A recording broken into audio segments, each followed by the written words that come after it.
Hai semua, kita kembali ke mata kuliah Statistika Ekonomi 2. Pada kesempatan kali ini kita akan membahas tentang analisis varians. Analisis varians adalah analisis yang digunakan untuk membandingkan dua atau lebih nilai rata-rata populasi secara bersamaan atau simultan. Jika di minggu sebelumnya kita membahas tentang uji perbandingan dari dua kelompok data ya, bisa independen, bisa yang paired. Nah, pada kesempatan kali ini kita akan membandingkan jika kita punya lebih dari dua kelompok data, bisa 3, bisa 4 gitu ya.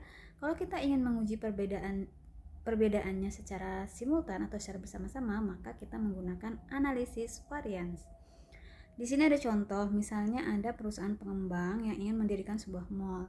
Ada 3 daerah yang menjadi target, ada Lipo Karawaci, ada Bintaro, ada BSD. Nah, kita ingin melihat ya perbedaan daya beli masyarakatnya. Dilihat misalnya dari pendapatan di ketiga daerah tersebut. Dari ketiga daerah tersebut diambil 5 sampel yang menunjukkan pendapatan gitu ya di setiap kota tersebut.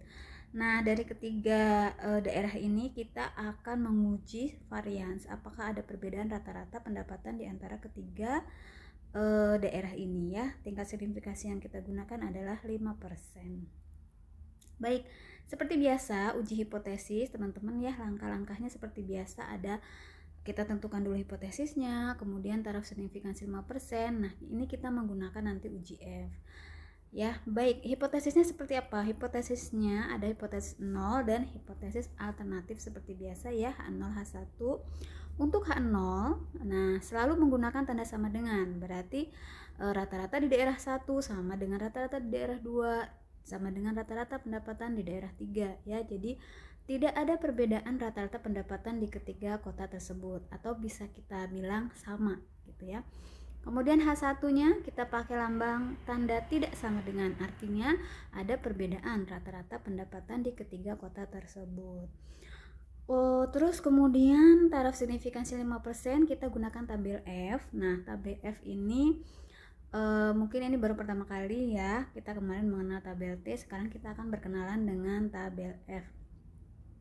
Tabel F itu ada dua, nanti kita ada dua apa ya namanya, ada angka yang 2 derajat kebebasan ya, ada yang vertikal, ada yang horizontal. Nah, untuk yang horizontal ini kita rumusnya adalah K-1. K ini adalah banyaknya kelompok data yang mau kita bandingkan.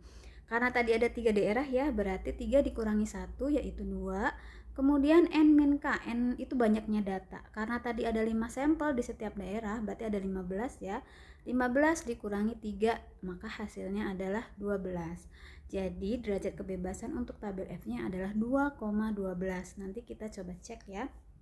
Tabel F ada di lampiran terakhir. Nah, di modul ya. Ini tabel F ya. Nah, tadi kan DK-nya yang kita peroleh 2,12, berarti 2 ya horizontal, kemudian 12 yang vertikal. Nah, kita ketemu di 3,885. Teman-teman bisa cek lagi ya di langkah uji hipotesisnya. Baik, benar ya, 3,885 untuk tabel T-nya, tabel F-nya, sorry. Nanti kita akan bandingkan dengan hasil perhitungan di uji F-nya. Oke, kriteria keputusannya seperti biasa ya, tolak H0 jika F hitung lebih dari F tabel. Nah, perhitungannya ini saya menggunakan bantuan Microsoft Excel. Di sini sudah langsung ada nih hasil ya. Nanti ada caranya di bawah, kita akan menggunakan Microsoft Excel untuk perhitungannya. Secara manual juga bisa, kalau teman-teman bisa membuat secara manual tabel ini juga bisa ya.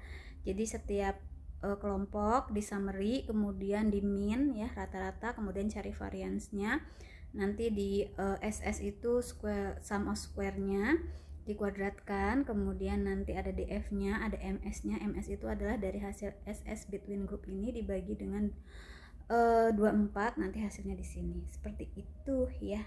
Nah, tapi kalau ini kita pakai bantuan jadi otomatis.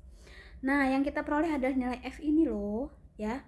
F hitungnya 5,73, maka kita bisa simpulkan tolak H0 jika F hitung lebih dari F tabel. Nah, ini kan 5,73 lebih dong dari F tabel tadi ya, 3,885, maka H0 ditolak sehingga kita menerima H1. bahwa terdapat perbedaan daya beli masyarakat di ketiga tempat tersebut.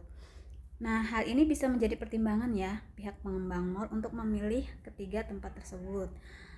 Karena ada perbedaan, artinya di ketiga tempat tadi ya, antara Lipo, Bintaro, dan BSD itu terdapat perbedaan daya beli masyarakat atau perbedaan pendapatan. Nah, pengembang mall kemudian bisa menjadi pertimbangan. Artinya kalau kita lihat di sini ya, yang paling tinggi rata-rata pendapatannya adalah yang kelompok 1, yaitu Lipo Karawaci. Maka karena ini sudah diuji secara signifikan dengan taraf 5% tadi ya, maka pengembang kemudian bisa menggunakan hasil kesimpulan ini untuk memutuskan di mana dia akan mengembangkan mall tersebut. Seperti itu. Nah, di sini ada latihan yang bisa teman-teman coba juga bagaimana menerapkan analisis varians tadi. Nah, oke, untuk menggunakan Microsoft Excel-nya seperti apa? Teman-teman buka dulu ya Excel-nya, kemudian cek apakah sudah ada data analisis statistiknya atau belum. Jika belum, maka harus diinstal dulu. Caranya adalah ini masuk ke file, nanti ada option, kemudian manage ini ya, add-ins dulu, klik add-ins, kemudian nanti go. Nah, kemudian centang analisis toolpack-nya, kemudian klik OK. Kalau sudah terinstall, nanti akan ada di atas toolbar-nya ini data analisis. Ya, kalau sudah berhasil muncul, berarti sudah terinstall. Nah, caranya gimana? Caranya cukup mudah nih. Analisis varians, teman-teman tinggal input datanya ya. Ini Lipo, Bintaro, BSD. Kemudian tinggal di blok.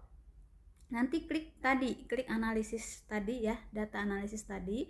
Pilih statistik, analisis varian single faktor, nanti ada muncul dialog seperti ini ya, kotak dialog seperti ini. Nah, input range-nya masukkan ya, kita blok tadi Lipo, Bintaro, BSD, masukkan semua. Kemudian result tuh, nah ini adalah kolom hasil nanti mau di mana. Saya blok E12 ya, nanti munculnya akan di situ hasil dari perhitungan data analisisnya. Tinggal klik OK, nanti muncul deh tabel dari ANOVA-nya ya, seperti yang dicontoh tadi. Baik, seperti itu caranya, silahkan dicoba ya teman-teman semuanya. Terima kasih.